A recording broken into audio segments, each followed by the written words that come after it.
ಧರ್ಮಸ್ಥಳದ ದಟ್ಟ ಕಾಡಿನಲ್ಲಿ ಉತ್ಖನನವನ್ನ ಶುರು ಮಾಡಲಾಗಿದೆ. ನಿನ್ನೆ ಅನಾಮಿಕ 13 ಸ್ಥಳಗಳನ್ನ ಗುರುತಿಸಿದ್ದ, ಅದನ್ನೆಲ್ಲ ಸೀಲ್ ಮಾಡಲಾಗಿತ್ತು. ಈಗ ಮೊದಲನೇ ಸ್ಥಳದಲ್ಲಿ ಅಂದ್ರೆ 1 ಅಂತ ಏನು ಗುರುತನ್ನ ಹಾಕಿದ್ರು ಅಧಿಕಾರಿಗಳು, ಆ ಜಾಗದಲ್ಲಿ ಉತ್ಖನನ ಕಾರ್ಯ ಆರಂಭವಾಗಿದೆ. ಎಸಿ ಸಮ್ಮುಖದಲ್ಲಿ ಉತ್ಖನನ ಕಾರ್ಯವನ್ನ ಮಾಡಲಾಗ್ತಾ ಇದೆ. ಎಸ್ಐಟಿ ಎಲ್ಲವನ್ನು ವಿಡಿಯೋ ಚಿತ್ರೀಕರಣ ಮಾಡಿಕೊಳ್ತಾ ಇದ್ದಾರೆ. ನಿನ್ನೆಯ ಪ್ರಕ್ರಿಯೆಗಳನ್ನು ಕೂಡ ವಿಡಿಯೋ ರೆಕಾರ್ಡ್ ಮಾಡಿದ್ರು. ಸ್ಥಳದಲ್ಲಿ ಸೀಮಿತ ಅಧಿಕಾರಿಗಳಿಗೆ ಮಾತ್ರ ಅವಕಾಶವನ್ನ ನೀಡಲಾಗಿದೆ. ಅಲ್ಲಿ ಹೆಚ್ಚಾಗಿ ಜಾಗ ಇಲ್ಲ, ಮತ್ತೆ ಬಹಳ ಸೂಕ್ಷ್ಮ ಪ್ರಕರಣ ಇದಾಗಿರೋದ್ರಿಂದ ಎಲ್ಲರಿಗೂ ಅವಕಾಶ ಅಲ್ಲಿ ಇಲ್ಲ. ಕೆಲವು ಸೀಮಿತ ಅಧಿಕಾರಿಗಳಿಗೆ ಮಾತ್ರ ಅಲ್ಲಿ ಅವಕಾಶ. ಅವರ ಸಮ್ಮುಖದಲ್ಲಿ ಉತ್ಖನನ ಕಾರ್ಯವನ್ನ ಮೊದಲನೇ ಜಾಗ ಅಂದ್ರೆ 1 ಅಂತ ಹೇಳಿ ನಂಬರ್ ಅನ್ನ ನಿನ್ನೆ ಹಾಕಿದ್ರು ಅಧಿಕಾರಿಗಳು.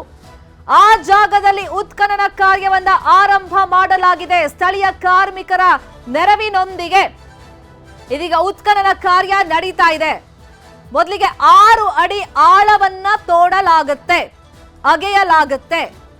ಒಂದು ವೇಳೆ ಅಲ್ಲಿ ಯಾವುದೇ ಕಳೆಬರ ಅಥವಾ ಸಾಕ್ಷಿಗಳು ಅಥವಾ ವಸ್ತುಗಳು ಸಿಗದೆ ಹೋದಲ್ಲಿ ಆತ ಏನಾದ್ರೂ ಹೇಳಿದ್ರೆ ಇನ್ನೊಂದು 2 ಅಡಿ ಅಥವಾ 3 ಅಡಿ ಅಗಿರಿ ಅಂತ, ಆಗ ಸಿಬ್ಬಂದಿ ಮತ್ತೆ ಮಣ್ಣು ತೆಗೆಯೋ ಕಾರ್ಯವನ್ನ ಮಾಡ್ತಾರೆ. ಶವಗಳ ಹೂತೆಟ್ಟ ರಹಸ್ಯ ಬಯಲಿಗೆ ಬರುತ್ತಾ? ಕ್ಷಣದಿಂದ ಕ್ಷಣಕ್ಕೆ ಕುತೂಹಲ ಜಾಸ್ತಿ ಆಗ್ತಾ ಇದೆ. ಅನಾಮಿಕ ವ್ಯಕ್ತಿ ಯಾವಾಗ ಬಂದು ಹೇಳಿಕೆ ಕೊಡ್ತಾನೆ ಕೋರ್ಟ್ ಅಲ್ಲಿ, ನಾನು 100 ಶವಗಳನ್ನ ಧರ್ಮಸ್ಥಳ ಅರಣ್ಯ ಭಾಗದಲ್ಲಿ ಹೂತಿಟ್ಟಿದ್ದೀನಿ, ನೇತ್ರಾವತಿ ಸ್ನಾನಘಟ್ಟ ಆ ಪ್ರದೇಶದಲ್ಲಿ ಹೂತಿಟ್ಟಿದ್ದೀನಿ ಅಂತ ಜನರು ಇದೇ ಕ್ಷಣಕ್ಕೆ ಕಾಯ್ತಾ ಇದ್ರು. ಆತ ಬಂದು ಹೇಳದ ಮೇಲೂ ಯಾಕೆ ಆ ಸ್ಥಳದಲ್ಲಿ ಶವಗಳು ಅಥವಾ ಅಸ್ಥಿಪಂಜರ ಇದೆಯಾ ಇಲ್ವಾ ಹುಡುಕಾಟವನ್ನ ಯಾಕೆ ನಡೆಸ್ತಾ ಇಲ್ಲ, ಡಿಲೇ ಯಾಕೆ ಮಾಡ್ತಾ ಇದ್ದಾರೆ? ಒಂದಿಷ್ಟು ಅನುಮಾನಗಳಿಗೆ ಈ ಪ್ರಕರಣ ಕಾರಣ ಆಗ್ತಾ ಇದೆ ಅಂತೆಲ್ಲ ಜನಸಾಮಾನ್ಯರೇ ಚರ್ಚೆಗಳನ್ನ ಮಾಡ್ತಾ ಇದ್ರು. ಸೋಷಿಯಲ್ ಮೀಡಿಯಾದಲ್ಲೂ ಕೂಡ ಈ ಬಗ್ಗೆ ಸಿಕ್ಕಾಪಟ್ಟೆ ಚರ್ಚೆಗಳಾಗ್ತಾ ಇತ್ತು. ಫೈನಲಿ ಇವತ್ತು ಉತ್ಖನನ ಕಾರ್ಯ ಸ್ಥಳದಲ್ಲಿ ಆಗ್ತಾ ಇದೆ. ಎಸ್ಐಟಿ, ಸೋಕೋ, ಎಫ್ಎಸ್ಎಲ್ ಅಧಿಕಾರಿಗಳಿದ್ದಾರೆ. ಸೀಮಿತವಾದಂತ ಅಧಿಕಾರಿಗಳು ಆ ಸೂಕ್ಷ್ಮ ಪ್ರದೇಶದಲ್ಲಿ ಇದ್ದಾರೆ. ಅವರ ಸಮ್ಮುಖದಲ್ಲಿ ಉತ್ಖನನ ಕಾರ್ಯವನ್ನ ನಡೆಸಲಾಗ್ತಾ ಇದೆ. ಸ್ಥಳದಲ್ಲಿ ಏನಾಗ್ತಾ ಇದೆ ಸದ್ಯಕ್ಕೆ ನಮ್ಮ ರಿಪೋರ್ಟರ್ ಕಿಶನ್ ಮತ್ತೆ ಸಂಪರ್ಕಕ್ಕೆ ಸಿಕ್ಕಿದ್ದಾರೆ. ಕಿಶನ್, ಗೋ ಹೆಡ್. ಉತ್ಖನನ ಕಾರ್ಯ ಶುರುವಾಗಿತ್ತು, ಈಗ ಯಾವ ಹಂತಕ್ಕೆ ಬಂದಿದೆ? ಉತ್ಖನನ ಆಗಿ ಸುಮಾರು 4 ನಿಮಿಷಗಳು ಆಗ್ತಾ ಇದೆ. ಅಂದರೆ ಪ್ರಾರಂಭಕ ಹಂತ ಆರಂಭವಾಗಿ 4 ನಿಮಿಷಗಳು ಆಗಿದೆ. ಇಲ್ಲಿ ದೃಶ್ಯಗಳಲ್ಲಿ ಗಮನಿಸ್ತಾ ಇದ್ದೀರಿ, ಸುತ್ತಲೂ ಅಧಿಕಾರಿಗಳಿದ್ದಾರೆ.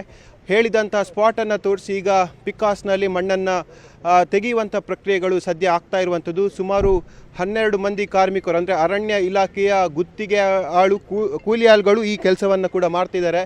ಪಿಕ್ಕಾಸಿಂದ ತೆಗೆಯುವಂಥ ಕೆಲಸಗಳು ಸದ್ಯಕ್ಕೆ ಆಗ್ತಾ ಇರುವಂಥದ್ದು. ಹಾಗಾಗಿ ಸುಮಾರು 6 ಫೀಟ್ ಅಡಿಯಲ್ಲಿ ಕಳೆ ಬರ ಇರಬಹುದೆಂಬ ಶಂಕೆ ಸದ್ಯಕ್ಕೆ ವ್ಯಕ್ತವಾಗಿರುವಂಥದ್ದು. ಈ ನಿಟ್ಟಿನಲ್ಲಿ ಭಾಳಷ್ಟು 4 ಹಾಗಾಗಿ ಸುಮಾರು SIT ಅಧಿಕಾರಿಗಳ ತಂಡ ಮತ್ತು FSL ಮತ್ತು ಸೋಕೋ ಡಿಪಾರ್ಟ್ಮೆಂಟ್ ಅವರು ಪುತ್ತೂರು AC ಸ್ಟೆಲ್ಲಾ ವರ್ಗೀಸ್ ಅವರ ಅಧಿಕಾರಿಗಳ ತಂಡ ಸದ್ಯ ಅಲ್ಲೇ ಇರುವಂಥದ್ದು. ಸ್ಟೆಲ್ಲಾ ವರ್ಗೀಸ್ ಅವರ ಸಮ್ಮುಖದಲ್ಲಿ ಎಲ್ಲ ಪ್ರಕ್ರಿಯೆಗಳು ಆಗಬೇಕಾಗತ್ತೆ. ಬಹಳ ನಿರ್ಣಾಯಕ ಹಂತವನ್ನು ಈ ಪ್ರಕರಣ ಕಂಡುಕೊಳ್ತಾ ಇದೆ. ಯಾಕಂದರೆ ಇಡೀ ರಾಷ್ಟ್ರ ಮಟ್ಟದಲ್ಲಿ ಈ ಬಗ್ಗೆ ಚರ್ಚೆಗಳು ಕೂಡ ಆರಂಭವಾಗಿತ್ತು ಮತ್ತು ಸತ್ಯ ಅಸತ್ಯತೆಗಳ ಬಗ್ಗೆ ಸಾಕಷ್ಟು ಜನ ವಿವಿಧ ಅಭಿಪ್ರಾಯಗಳನ್ನು ಹಂಚಿಕೊಂಡಿದ್ದರು.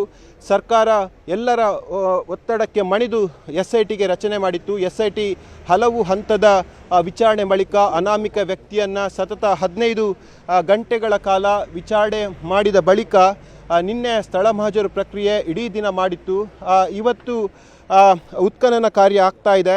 ಸದ್ಯ ಕಳೆದ 10 ನಿಮಿಷದಿಂದ ಉತ್ಖನನ ಕಾರ್ಯವನ್ನು ಮಾಡಲಾಗ್ತಾ ಇದೆ. 12 ಮಂದಿ ಕಾರ್ಮಿಕರು ಕೂಡ ಇದ್ದಾರೆ. ಇದಕ್ಕೆ ಪೂರಕವಾಗಿ ಬೇಕಾದಂಥ ಎಲ್ಲ ಅಧಿಕಾರಿಗಳ ತಂಡ ಸದ್ಯಕ್ಕಿರುವಂಥದ್ದು. ನೀವು ದೃಶ್ಯಗಳಲ್ಲಿ ಗಮನಿಸ್ತಾ ಇದ್ದರೆ ಇದು ಸ್ಪಾಟ್ ನಂಬರ್ 1. ನಿನ್ನೆ ಮೊದಲ ಬಾರಿಗೆ ಆತ ತೋರಿಸಿದಂಥ ಸ್ಥಳ ಇದು.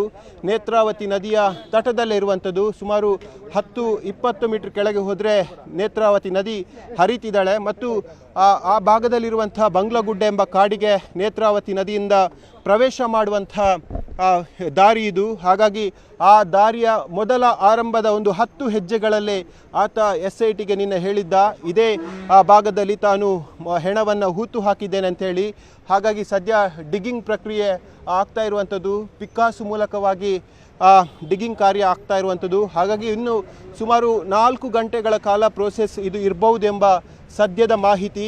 ಯಾಕೆಂದರೆ ಕೇವಲ ಮಾನವ ಶ್ರಮದಿಂದ ಮಾತ್ರ ಇಂಥದ್ದನ್ನು ಮಾಡಬೇಕಾಗತ್ತೆ. ಇನ್ ಕೇಸ್ JCBಯನ್ನು ಬಳಸಿದರೆ ಅಥವಾ ದೊಡ್ಡ JCBಯನ್ನು ಬಳಸಿದರೆ ಡೀಪ್ ಹೋಗುವಂಥ ಸಂದರ್ಭದಲ್ಲಿ ಕಳೆ ಬರಕ್ಕೆ ಹಾನಿಯಾಗುವಂಥದ್ದು, ಸಾಕ್ಷ್ಯ ನಾಶವಾಗುವಂಥ ಆತಂಕ ಕೂಡ ಇರುವಂಥದ್ದು. ಹಾಗಾಗಿ ಸದ್ಯ ಮಾನವ ಶ್ರಮದಿಂದ ಮಾತ್ರ ಇಂಥ ಎಲ್ಲ ಉತ್ಖನನ ಕಾರ್ಯವನ್ನು ಮಾಡಲಾಗತ್ತೆ. ನೀವು ದೃಶ್ಯಗಳಲ್ಲಿ ಗಮನಿಸ್ತಾ ಹೋದರೆ ಬಹಳ ಸೂಕ್ಷ್ಮವಾಗಿ ಕಾಣ್ತಾ ಇದೆ. ಅಧಿಕಾರಿಗಳ ತಂಡ ಕೂಡ ಇರುವಂಥದ್ದು ಮತ್ತು ಕಾರ್ಮಿಕರು ಕೂಡ ಅದನ್ನು ಅಗೆಯುವಂಥ ಕೆಲಸವನ್ನು ಕೂಡ ಮಾಡ್ತಾ ಇದ್ದಾರೆ. ಇವತ್ತು ಬೆಳಗ್ಗೆ ಸುಮಾರು ಅರ್ಧ ಮುಕ್ಕಾಲು ಗಂಟೆ ಮುಂಚೆ ಬೆಳ್ತಂಗಡಿಯ ಅಜ್ಞಾತ ಸ್ಥಳದಿಂದ 4 ಮಂದಿ ವಕೀಲರ ಜೊತೆ ಅನಾಮಿಕ ವ್ಯಕ್ತಿ SIT ಕಚೇರಿಗೆ ಹಾಜರಾಗಿದ್ದ. ಅಲ್ಲಿ ಆತನನ್ನು ಮತ್ತೆ ವಿಚಾರಣೆಗೊಳಿಸಿ ನೇರವಾಗಿ ಬೆಳ್ತಂಗಡಿಯಿಂದ ಧರ್ಮಸ್ಥಳದ ನೇತ್ರಾವತಿ ಸ್ನಾನಘಟ್ಟದ ಹತ್ರ ಬಹಳ ಭದ್ರತೆಯಿಂದ ಆತನನ್ನು ಇಲ್ಲಿ ಕರೆತರಲಾಗಿತ್ತು. ಆತನನ್ನು ಕರೆಯುವ ಮುಂಚೆ ಇಲ್ಲಿ ಬೇಕಾದಂಥ ಎಲ್ಲ ಪ್ರೊಸೀಜರ್ಗಳನ್ನು ಬೆಳ್ತಂಗಡಿಯ ಠಾಣಾ ಪೊಲೀಸರು ಮಾಡಿದರು. ಯಾಕೆಂದರೆ ಕಳೆ ಬರವನ್ನು ತೆಗೆದಂಥ ಮೇಲೆ ಸಾಕಷ್ಟು ತಾಂತ್ರಿಕ ಅಂಶಗಳು ಕೂಡ ಇದೆ, ಸಣ್ಣ ಪುಟ್ಟ ಪಾಯಿಂಟ್ಗಳು ಕೂಡ ಅದು ಮೇಜರ್ ಆಗುವಂಥ ಸಾಧ್ಯತೆಗಳು ಕೂಡ ಇದೆ.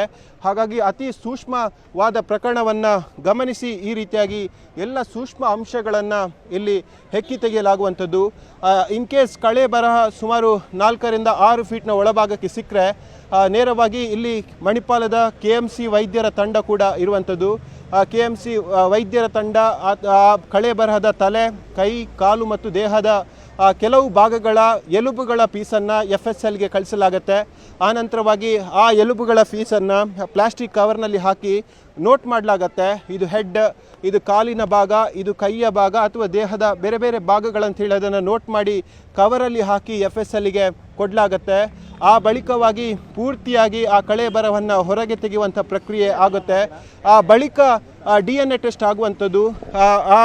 ಆ ಕಳೆ ಬರಹದ ಹಲ್ಲನ್ನು ನೋಡಿ ಅದಕ್ಕೆ ಎಷ್ಟು ವರ್ಷ ಆಗಿರ್ಬೋದು, ಕಳೆ ಬರವನ್ನು ಹೂತು ಎಷ್ಟು ವರ್ಷ ಆಗಿರ್ಬೋದು, ಸತ್ತಿರುವಂಥ ವ್ಯಕ್ತಿಯ ಅಂದಾಜು ವಯಸ್ಸು ಎಷ್ಟಾಗಿರ್ಬೋದು, ಕೊಲೆಯಾದರೆ ಆತನ ದೇಹದಲ್ಲಿ ಅಂದರೆ ಎಲುಬುಗಳಲ್ಲಿರುವಂಥ ಗಾಯ ಅದು ಕೂಡ ಭಾಳಷ್ಟು ಇಂಪಾರ್ಟೆಂಟ್ ಆಗುತ್ತೆ. ಆ ಎಲ್ಲವನ್ನು FSL ಪಿನ್ನಾಗಿ ನೋಟ್ ಮಾಡುತ್ತೆ. ಪ್ರಮುಖವಾಗಿ ಹಲ್ಲಿನ ಭಾಗವನ್ನು ಗಮನಿಸಿ ಸತ್ತಂಥ ವ್ಯಕ್ತಿಗೆ ಎಷ್ಟು ವರ್ಷ ಆಗಿರ್ಬೋದೆಂಬ ಶೋಧನೆಯನ್ನು ಕೂಡ ಮಾಡಲಾಗತ್ತೆ. ಅಲ್ಲಿ ವರದಿಯನ್ನು ಪೊಲೀಸರಿಗೆ ಒಪ್ಪಿಸಿದ ನಂತರವಾಗಿ ಸುಮಾರು ಫಾರ್ ಎಕ್ಸಾಂಪಲ್ ಇಲ್ಲಿ ಈಗ ಮೊದಲು ಸಿಕ್ಕಂಥ ಕಳೆ ಬರಹದ ವ್ಯಕ್ತಿ ಸುಮಾರು 30 ವರ್ಷದ ಹಿಂದೆ ಆತ ತೀರಿ ಹೋಗಿದ್ರೆ ಅದನ್ನು ತೆಗೆದು 30 ವರ್ಷದ ಹಿಂದೆ ಬೆಳ್ತಂಗಡಿ ಅಥವಾ ಧರ್ಮಸ್ಥಳ ಪೊಲೀಸ್ ಠಾಣೆಯ ಲಿಮಿಟ್ಗಳಲ್ಲಿ ನಾಪತ್ತೆಯಾದವರಂಥ ಲೀಸ್ಟ್ಗಳು, ಪ್ರಕರಣವನ್ನು ದಾಖಲಾದಂಥ ಲೀಸ್ಟ್ಗಳನ್ನು ತೆಗೆಯಲಾಗುತ್ತೆ.